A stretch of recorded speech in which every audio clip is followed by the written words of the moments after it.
Le fait de ne pas cliquer sur un bouton a eu des répercussions énormes. J'ai pris 1 an de suspension.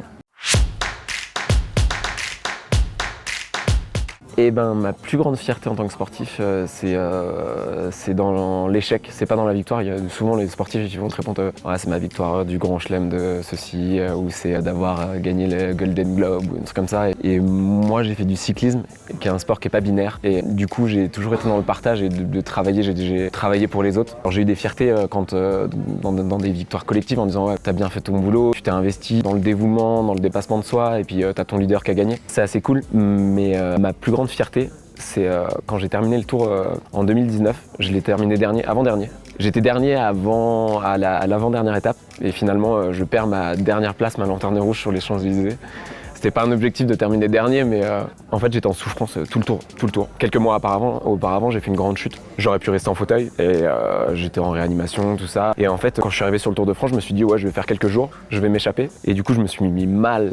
J'étais en souffrance et sauf qu'il fallait repartir le lendemain. Et tous les jours, je me fixais des objectifs à plus ou moins court terme. Ça veut dire tu vas passer tel col dans un premier temps, tu vas passer la Croix de Fer. Puis quand tu basculeras la Croix de Fer, tu auras la descente, tu pourras récupérer. Puis après, tu passeras la Madeleine. Puis après, il restera 10 km. Puis après, tu auras le roadbook. Et tu te dis putain, il va te rester encore 10 étapes. Et du coup, tu te fixes des challenges comme ça. Et puis tu rencontres des gens.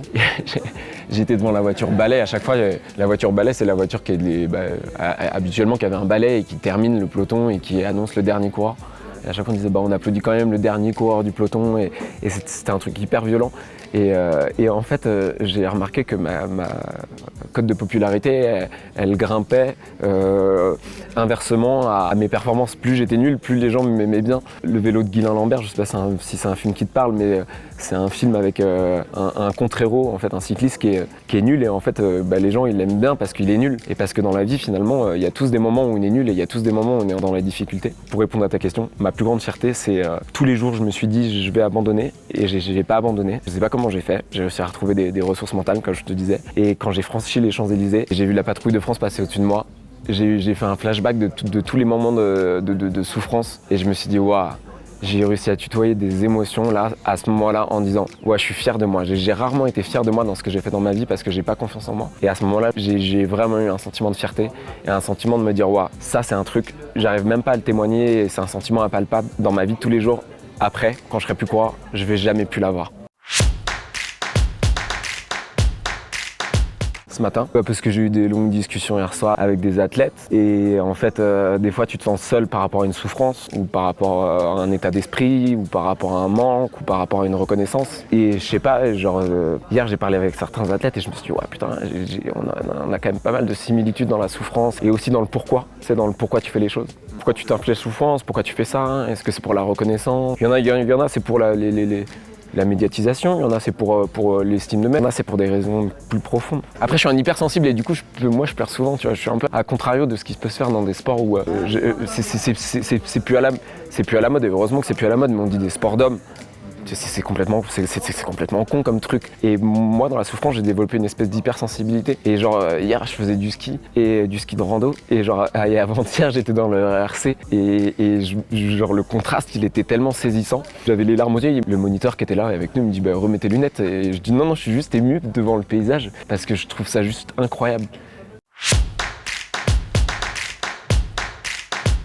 En fait, je peux pas te répondre parce que les pires souvenirs, c'est presque les meilleurs à chaque fois. Parce que tu les as transformés en résilience et tu les as transformés en quelque chose de positif. Après, les pires souvenirs, ouais, si, je pourrais t'en sauter. Après, on va partir dans un truc hyper glauque, tu vois. Dans ma carrière, j'ai perdu des copains à moi qui sont décédés en course, qui sont décédés à l'entraînement. Et c'est des trucs hyper violents. Des moments de te dire où t'es entouré d'énormément de gens, mais finalement, t'as personne à qui parler. J'ai pas de héros, j'ai jamais eu d'héroïne et tout ça et je pense qu'on est tous différents et c'est ce qui fait la richesse du monde. Il y a des gens qui sont sensibles, d'autres qui sont pas sensibles. Et j'ai été admiratif de certains parcours, de la manière, de la capacité de se relever de certains. Par exemple, tu vois, je trouve qu'un coureur comme Thibaut Pinot, il est vecteur d'émotion. J'aime bien ce genre de coureur qui est pas dans l'eau tiède. Tu vois, c'est soit de l'eau chaude, soit de l'eau froide, c'est soit ça va pas, et quand ça va pas, il le dit, et quand il marche pas sur le vélo, il marche pas, et quand il marche. J'aime bien ce truc-là. J'aime bien le contraste. J'aime pas le truc fade. Quand j'ai commencé à faire mes CV pour rentrer dans la vie active, tu sais, tu mets tes atouts, tes compétences, tes machins, tes trucs. J'avais mis certaines choses, genre travail en équipe, parce que c'est ce que je savais faire. travailler pour un leader et tout ça. Et je me suis rendu compte que j'avais un tel niveau d'exigence avec moi-même sur plein de choses, sur le poids, j'en faisais toujours plus que les autres parce que j'estimais que j'avais pas un moteur, on va dire, ou des capacités qui faisaient que j'étais obligé de m'entraîner plus que les autres. Et du coup, j'ai un niveau d'exigence avec moi-même que je transfère avec les autres. Et du coup, pour travailler en équipe, c'est hyper dur. C'est hyper dur parce que du coup, je transfère ce niveau d'exigence. Et ça, c'est pas facile. Et un truc que m'a appris ma carrière aussi, c'est forcément la résilience. Des fois, ça va pas, mais j'ai les ressources et j'ai les capacités de faire que ça aille bien. Il y a des moments où ça va être dur, mais la vie, elle n'est pas linéaire. Il y a des fois, ça va être compliqué et il y a des fois, ça va aller mieux. Et je crois beaucoup aussi aux rencontres. Et pour ça, les étoiles du sport, c'est un truc de dingue. Tu vois, quand on a reçu le mail, on a sur les réseaux sociaux des hashtags partage, hashtags tout ça, mais c'est pas du fake. Non, absolument pas. C'est peut-être pas la réponse que t'attendais. Non, parce que généralement, un mec normal, il va te dire ouais, bon bah moi, c'est Richard Virenque, je les voyais grimper, ça m'a donné envie de faire du vélo. Non, clairement, moi je suis arrivé au vélo, j'aimais pas spécialement ça. Tu sais, mettre des cuissards, des trucs qui te moulent, des machins, pédaler pendant des heures et tout. Tu sais, Ça te saoulait au début ? Bah ouais, clairement. Moi j'ai fait ça au début, j'ai fait ça pour faire plaisir à mon père, quoi, pour exister un peu, tu vois.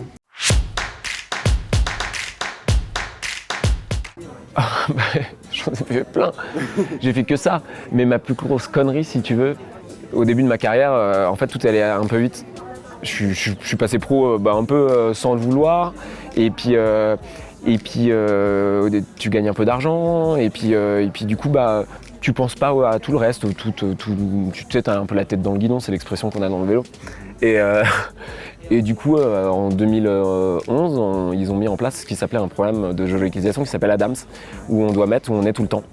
Voilà, tu dois mettre où tu es. Par exemple, là, tu dois mettre que tu es à Tignes, au Club Med, de telle heure à telle heure. Et si après, je suis à Bourg-Saint-Maurice, je dois mettre je suis pour avoir des contrôles inopinés. Okay. Et moi, à 22, 23 ans, franchement, de mettre où j'étais tout le temps, en plus, je sais pas, je devais avoir plusieurs copines à l'époque, tu vois, et du coup j'étais chez mes parents, un coup chez une copine, un coup chez l'autre, machin, et franchement pour moi c'était pas légitime d'aller remplir un truc comme ça. Et j'ai eu 2 retards de géolocalisation et un no-show, ce qu'ils appellent un no-show, ils sont venus contrôler chez moi alors que j'étais en compétition.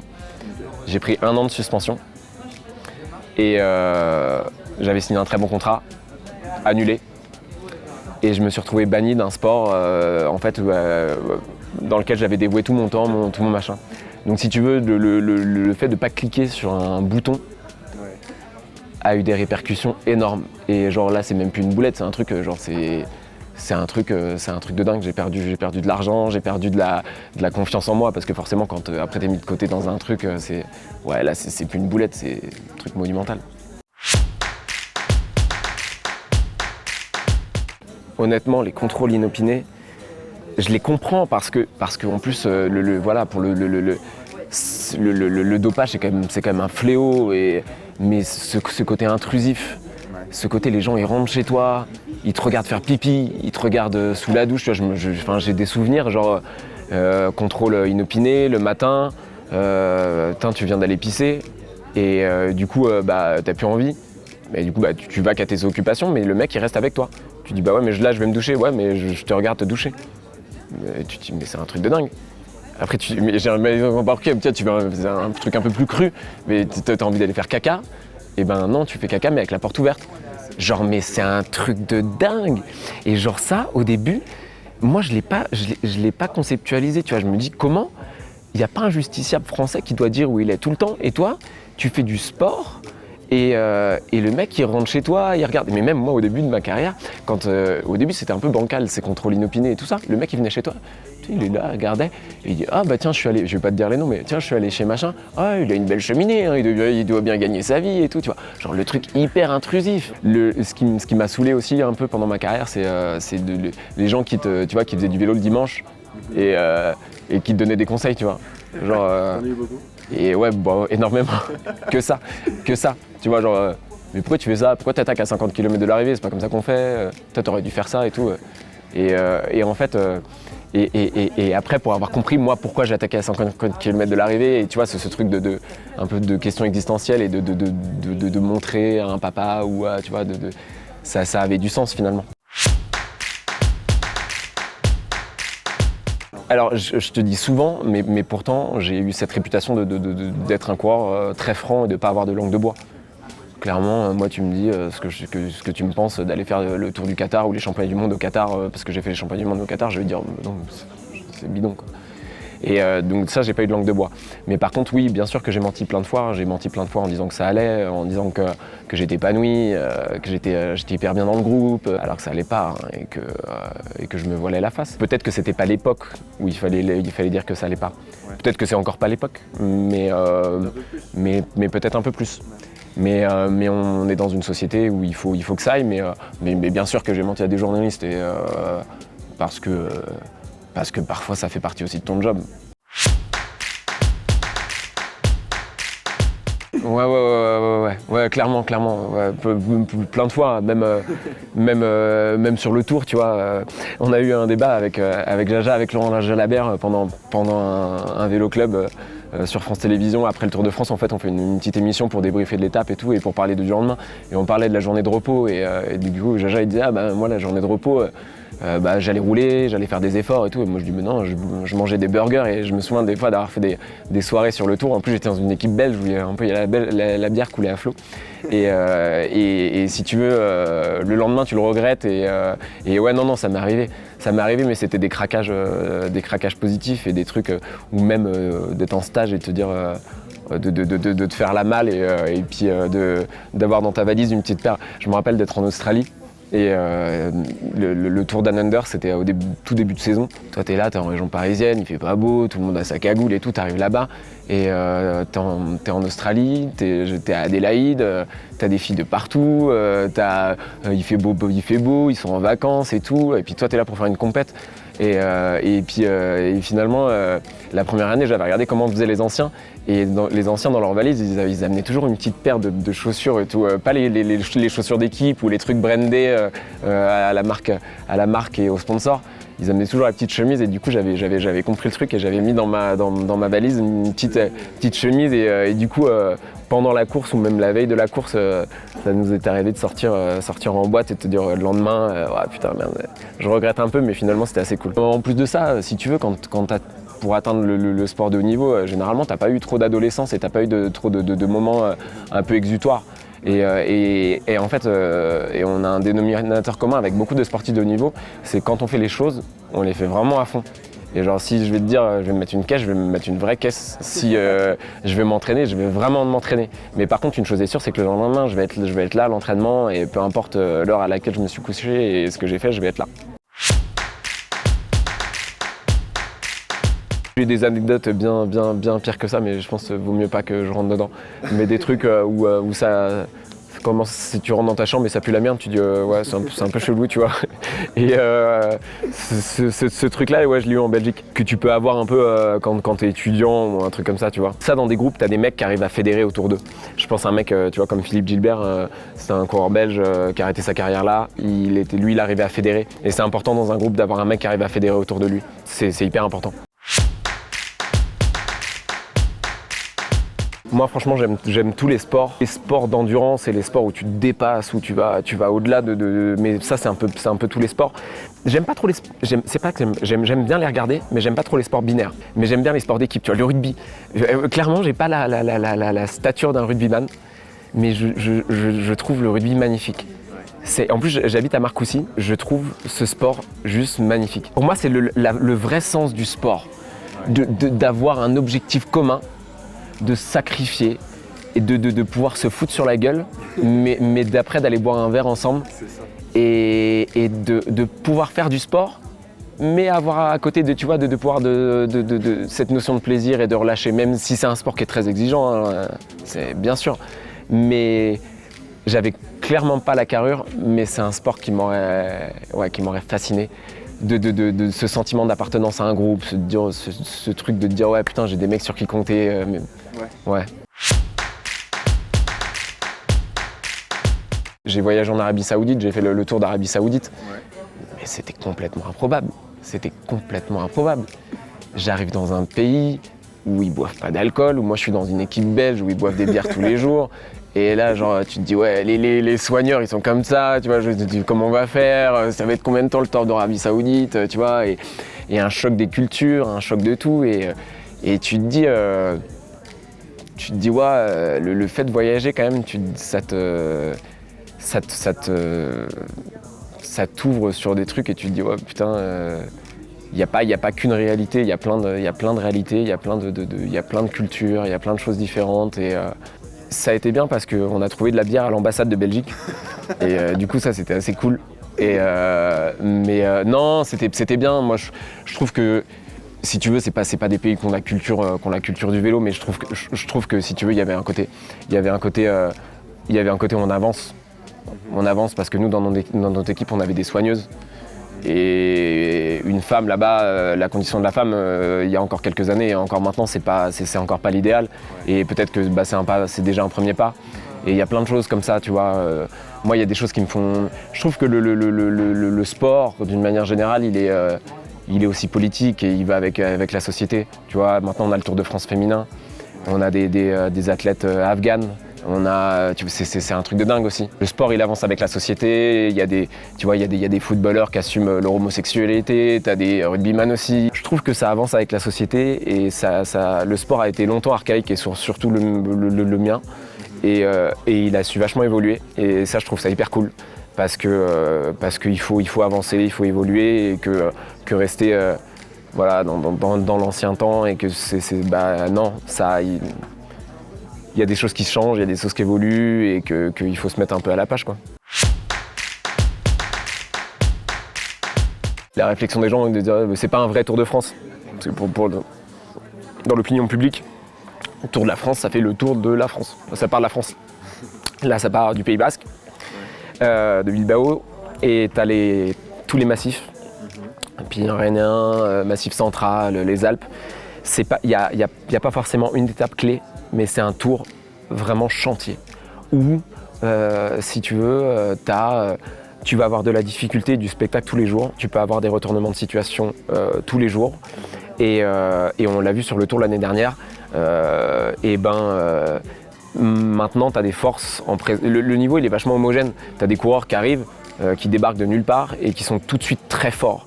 Un Remco Evenepoel qui est très jeune, qui est maintenant champion du monde et puis qui écrase la concurrence.